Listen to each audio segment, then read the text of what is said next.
Hello all, Pit Bike Mike, and we are now on the Nightster Special. I gotta say, pretty fancy.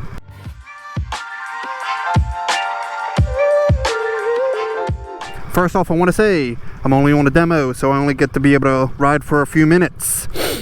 So I won't be able to do a very in-depth video. I'm just going to kind of give you my my opinions as I ride and things that stand out to me. So let's get on it. All right, first thing I want to mention about this bike, it is a liquid cooled Harley. So I would have to say, forget about what you know about Harley before getting on this, because these things like and need to be revved. Because look at that, for instance, a 9,000 RPM redline for a Harley. That's Japanese metric bike territory. And this bike really lets you know that it needs to be revved out. Because if you try to just lug it around in like 2,000 to 3,000 RPM,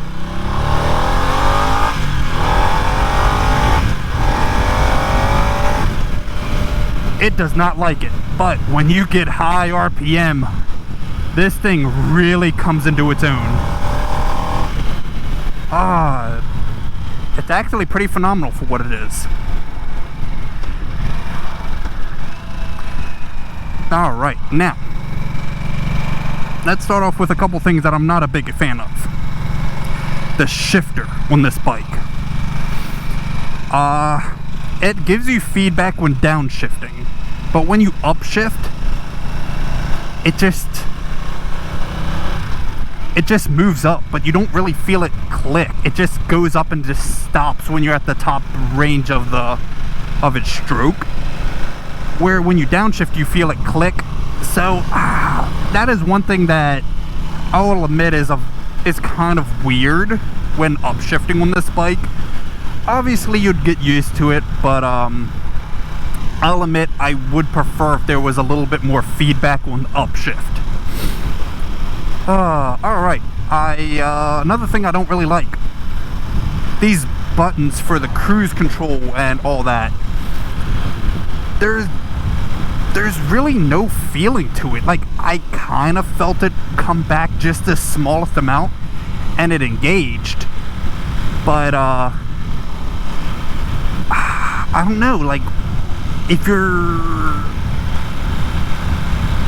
I don't know, I like to have a little bit of a feedback, a little something to where like I feel it go, because when you're wearing gloves, the fact that I can barely feel it, I have to really be paying attention to feel it move to engage. I don't know, but maybe I'm just being nitpicky, but it is something that has popped out to me. Now, as you can see here, we have this fancy little button for the heated grips. I hit this button and I do not see anything on the dash that tells me whether it's engaged, if it's on, or if it's off. I don't know, and it's kind of disappointing. Maybe it's broken, maybe it just doesn't work. I don't really know. But it is how it is. Riding position of this bike, it's not bad, but I'll admit, when you're getting on it, the seat is slippery. It actually, like, you start to slide back to where there's nothing to really stop you, and that's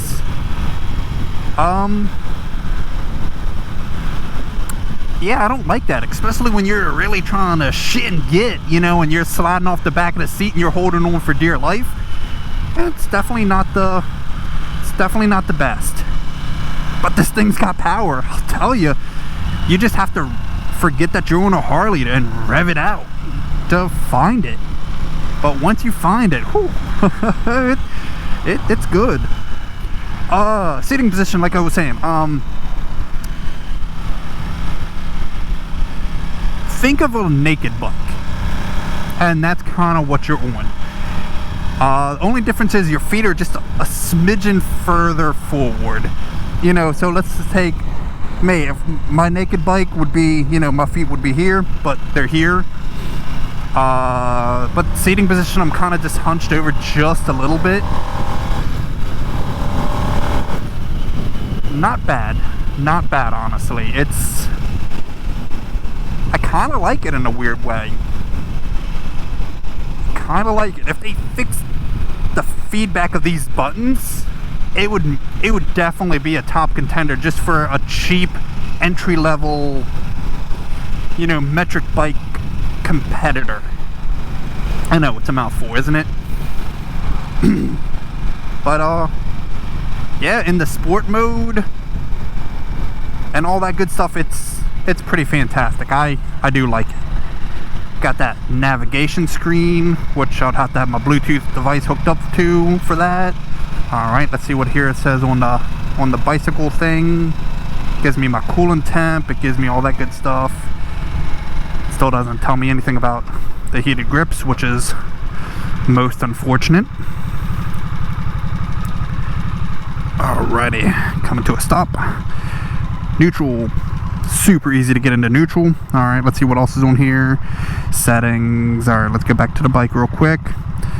And so this thing just does the same thing, but yeah, I'm not a big fan of the buttons. The buttons on this feel kind of cheap. Yeah. But besides for the chintzy feel of these buttons, the bike is fun. It's kind of cool. 483 pounds. ABS, rider modes.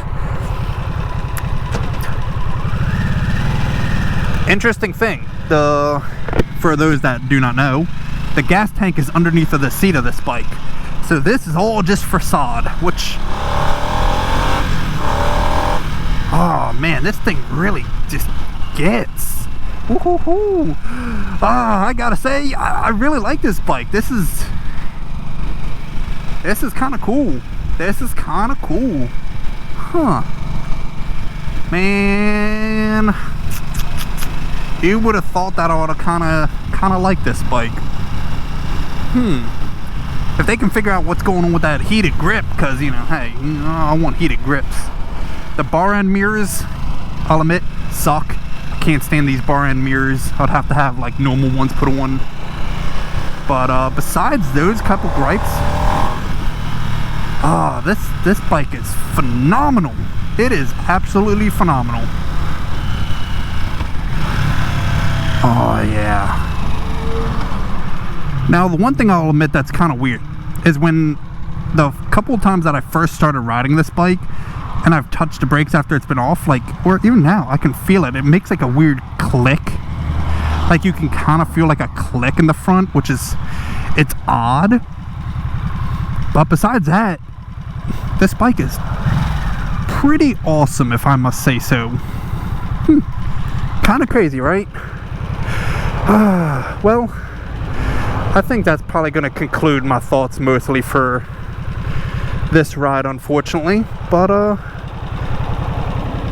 besides that, I really like it. So on that note, I hope y'all like, subscribe. Pit Bike Mike is out.